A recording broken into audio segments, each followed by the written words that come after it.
Mummy जी, अपना हक मांग रही हूँ, कोई भीख नहीं। रेवती को समझ आ गया उसे क्या करना है। उसने लिस्ट बनाई और पापा जी को जाके दे दिया और कमरे में आकर अपनी बेटी गुड़िया के साथ खेलने लगी और साथ ही इंतजार करने लगी कि कब सासू माँ के गुस्से का बम उसके ऊपर गिरेगा। लेकिन आज रेवती ने भी अच्छे से बुलेट प्रूफ जैकेट मतलब अपनी हिम्मत को पहन लिया था। उसने सोच लिया था कि आज और अभी सारा किस्सा खत्म करके ही रहेगी। 10 मिनट बीतते ही कि सासू जी नैना देवी कमरे में साड़ी का पल्लू कमर में खोसते हुए गुस्से से घुसी। बहू, शर्म लिहाज क्या चूल्हे में झोंक दिया। यह क्या लिस्ट पकड़ा आई अपने ससुर जी को। क्यों मम्मी जी, लिस्ट बहुत लंबी हो गई क्या? अरे मम्मी जी, सामान और भी मंगवाना है, लेकिन सोचा कि अगली बार की लिस्ट में लिख दूंगी। रेवती ने भी बहुत ही मासूमियत से कहा। दिमाग खराब हो गया है क्या? कभी सुना है कि एक बहू ने ससुर से यह सब सामान मंगवाया? क्या यही संस्कार तूने सीखा है? एक बहू को यह सब शोभा नहीं देता।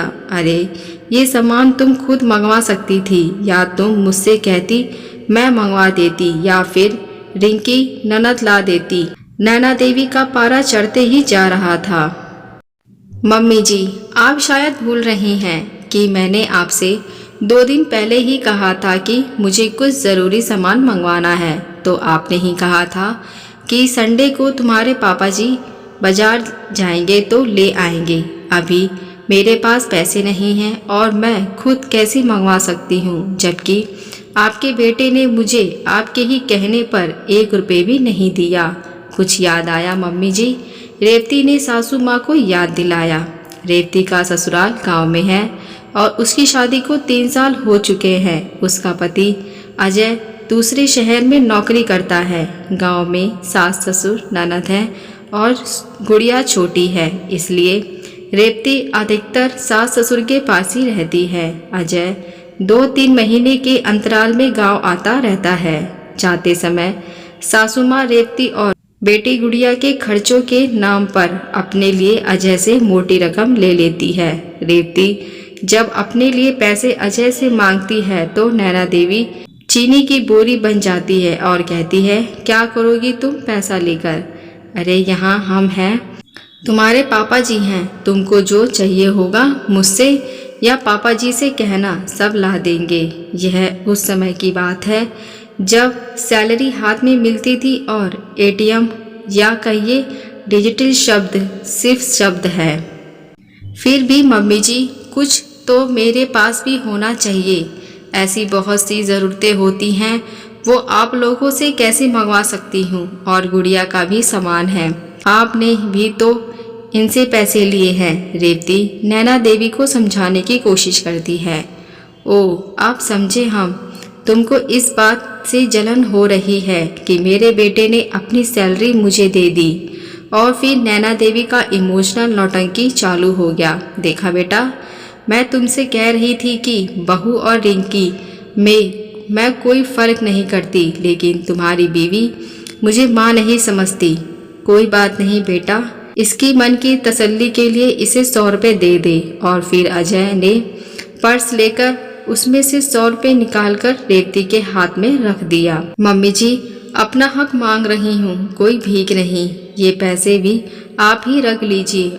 और रेवती ने 100 रुपये वापस कर दिया। वैसे तो रेवती अपनी और गुड़िया की ज़रूरत का सारा सामान अजय से मंगवा लेती थी, और लेकिन कितना और कब तक कुछ ना कुछ सामान कम हो ही जाता और उसके पास पैसे भी नहीं होते कि वह खुद मंगवा ले। उस समय उसे नैना देवी के आगे मिन्नतें करनी पड़ती, लेकिन मजाल है कि नैना देवी 1 पैसा भी खर्च करने के लिए रेवती को दे। हर बार की तरह इस बार जब अजय वापस आने लगा तो अजय रेवती को भी पैसे देने लगा। तो नैना देवी, जो हमेशा कमरे के इर्द गिर्द की घूमती रहती है, तुरंत अंदर आ गई। अरे बेटा, इसने फिर तुमसे पैसे मांगे। रेवती, तुमको सोचना चाहिए कि मेरा पति कितना दूर जाएगा, उसके पर्स में पैसे हैं भी या नहीं, और फिर हम लोग कौन सी कमी रखते हैं तुमको जो भी सामान चाहिए होता है हम लोग क्या लाकर नहीं देते। बेटा तू जा, इसका हर बार का यही नाटक है। रेवती, जब मम्मी पापा तुमको किसी चीज़ की कमी नहीं रखते तो तुम हर बार रोना क्यों रोती हो कि अपनी ज़रूरत का सामान किससे मंगवाऊँ। शुक्र करो कि तुमको मम्मी जैसी समझदार और केयरिंग सास मिली है। अजय ने रेवती को ही डांट दिया। इस बार रेवती को समझ आ गया उसे अब क्या करना है। उसने लिस्ट में अपने लिए body lotion, hair remover cream और के साथ सैनिटरी पैड भी लिख दिया।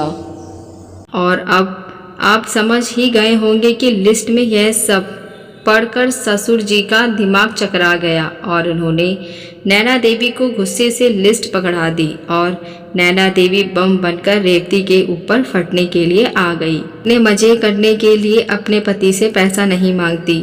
औरतों की भी बहुत सी ज़रूरतें होती हैं जो वो अपने ससुर से तो या अपने पापा से कभी नहीं मंगवा सकती। लेकिन आप यह बात समझकर भी नहीं समझना चाहती। आपको पापा जी की सैलरी पर भी हक चाहिए और बेटे की भी। बेटे के सामने ममतानीय सास बनने का नाटक रचती हैं और पीठ पीछे बहू को सताने के 100 उपाय ढूंढती हैं। जिस तरह पापा जी की सैलरी पर आपका हक है उसी तरह मेरे पति की सैलरी पर मेरा। उम्मीद है कि आगे से आप मेरे हक को छीनने की कोशिश नहीं करेंगी, वरना इससे भी लंबी लिस्ट तैयार है। अब यह आपके ऊपर है कि सामान कौन लाएगा। रेवती की बात सुनकर नैना देवी की बोलती बंद हो गई।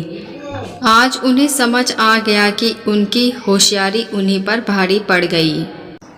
क्या रेवती की बातों से आप लोग सहमत हैं? मुझे कमेंट करके ज़रूर बताएं। अगर आप हमारे चैनल पर पहली बार आए हैं तो मेरे चैनल को सब्सक्राइब, लाइक, शेयर ज़रूर करें। अब मिलते हैं नई कहानी के साथ। देखने और सुनने के लिए धन्यवाद।